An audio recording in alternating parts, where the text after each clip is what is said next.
Okay, good afternoon everyone. Today in this video lecture I am going to solve a problem. The problem says that there is a small steam whistle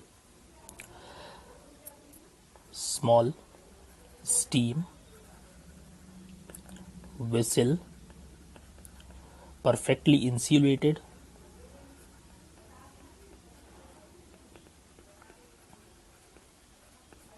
and doing no shaft work.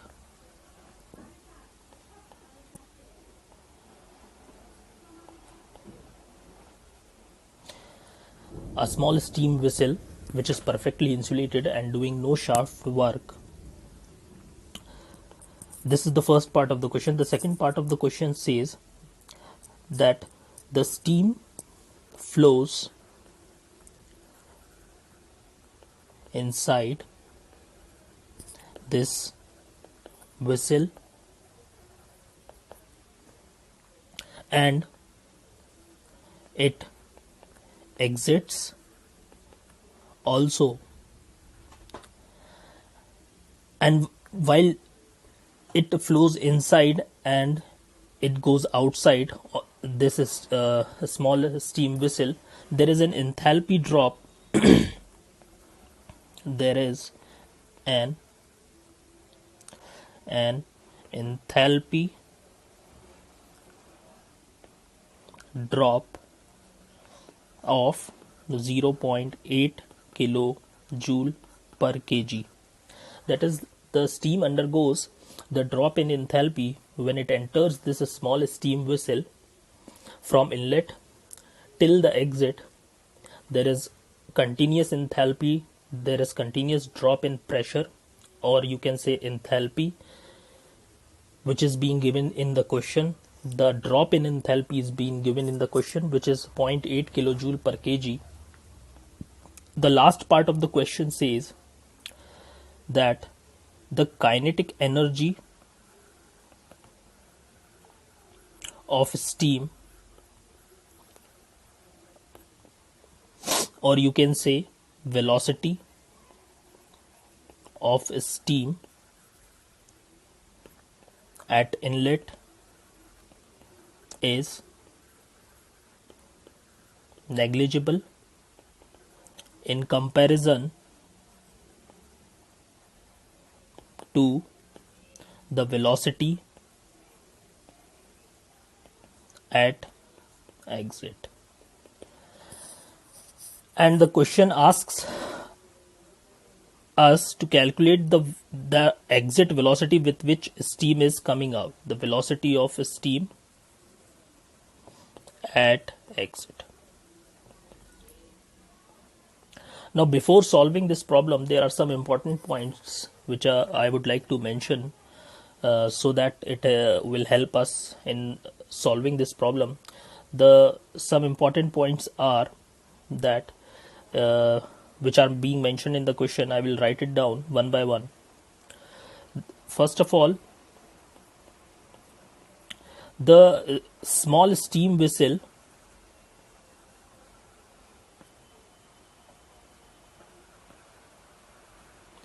is perfectly insulated.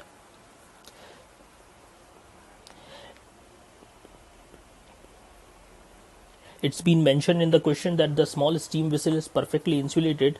It is being mentioned so that we could understand that there is no heat loss.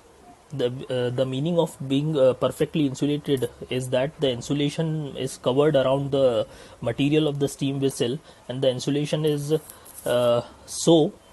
covered that there is no heat loss from the steam vessel as the steam makes the entry.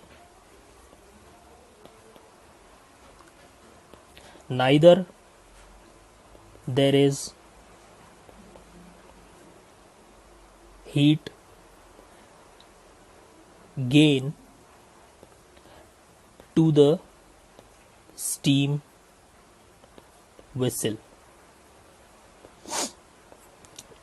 The first part of the question, which says that a small steam vessel is perfectly insulated, the conclusion of this perfectly insulated is that there is no heat loss from the steam vessel as the steam makes the entry. Neither there is no heat, neither there is a heat gain to the steam vessel from the surrounding, as the wall or the material of the steam vessel is perfectly insulated. It's adiabatic. It's not allowing the heat to flow through the surrounding or into the steam vessel.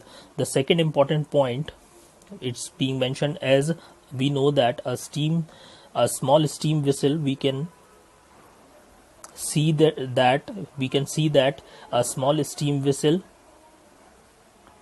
can be we could visualize this as a small steam vessel. We could visualize this as a convergent nozzle in which there is a drop in enthalpy, and according to first law of thermodynamics, there is conversion of energy, and a nozzle converts all the enthalpy of the steam.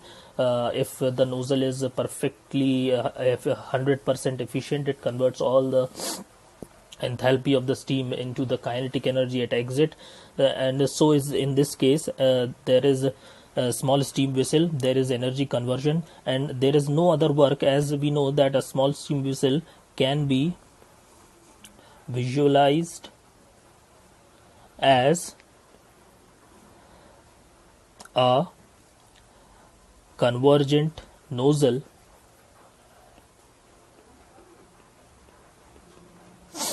with which, and we know that in a nozzle there are no moving or rotating parts, so there is no any kind of or no shaft work.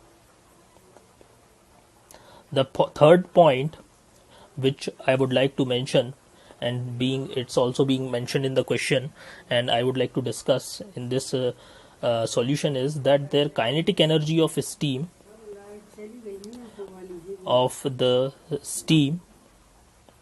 at inlet is negligible. It's negligible. Why? Because when the steam and just enters the small steam vessel, and I am saying that we can visualize this as a nozzle, the steam is actually coming out from the boiler, as we can assume that it is coming out from the boiler. The generation of steam takes place inside the boiler, and steam just enters the nozzle. The cross section of the nozzle is such that the area at the inlet is large as compared to the area at outlet, and from the continuity equation, the area ratio is in the inverse proportion of velocity ratio. So that's why it's been given that kinetic energy of the steam at inlet is negligible as compared to that at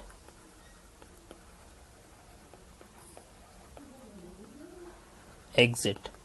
So V2, where 2 will denote the exit conditions, V will denote the velocity, is much greater than V1, where 1 will denote the entry conditions. I will also draw a small schematic diagram of this small steam vessel.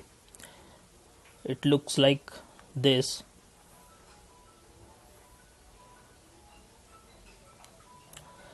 The steam is entering.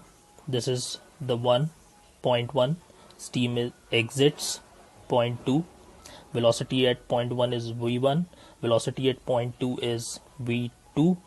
And there is continuous enthalpy drop from 1 to 2, which is being given in the question, which is represented as delta H is equal to 0.8 kilojoule per kg. Remember that we have been given the enthalpy drop, not enthalpy at particular state, and we need to find the velocity at exit. So this is the case of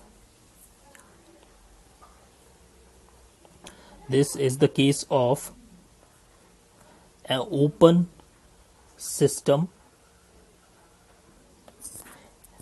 because there is flow of mass in the form of steam. The steam is entering the system and as well as leaving the system, and there is conversion of energy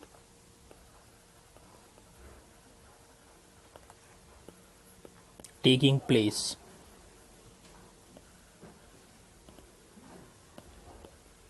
So we know that from the thermodynamics point of view that a system in which there is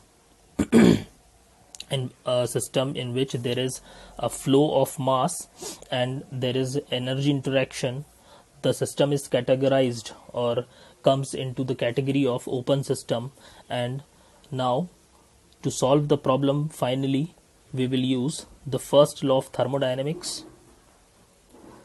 First law of thermodynamics as applied to an open system. Now, writing the first law of thermodynamics in energy per unit mass spaces, I can write it as Q minus W is equal to the summation of changes in all the energies which are taking place inside the system, whether they are macroscopic or microscopic. So delta represents change in kinetic energy plus change in potential energy plus the change in enthalpy of the system. Now, since as I have already told that there is no it's also being mentioned in the question, the small steam vessel is perfectly insulated, so there are no heat losses. This term will become zero. Also, a steam nozzle is an energy conversion device. It has no moving parts or rotating parts, so no kind of work. This term will also become zero. And there are no changes in potential energy, and the change in and the question also does not ask or ask about the changes in potential energy, so this term will also become zero. So the two terms we are only left with are the changes in kinetic energy and the change in enthalpy, and these two will provide us the solution. So I am writing the final solution: H1 plus V1 square by 2 is equal to H2 plus V2 square by 2. I will bring H2 towards left. H1 minus H2 is equal to V2 square by 2 minus V1 square by 2. This H1 minus H2, as I have already told, being given in the question, this has been already been given to us. Delta H, this is nothing but delta H, which is equal to V1 is the velocity at inlet, which is negligible, so this term will also become zero. So only term we are left with is delta H and V2 square by 2. On solving, V2 will become 2 times delta H square root. Now I will substitute the value of change in enthalpy, which is 0.8, and convert it into convert kilojoule into joules. So multiply by 10 raised to the power 3. On solving, the velocity of steam at exit comes out to be square root of 1600, which is equal to 40 meter per second. So our answer is 40 meter per second, and among the options being given to us, which were A 4 meter per second, B 40 meter per second, C 80 meter per second, D 120 meter per second, the correct answer among these is B 40 meter per second. I hope I am being able to solve your query regarding this question. Thank you.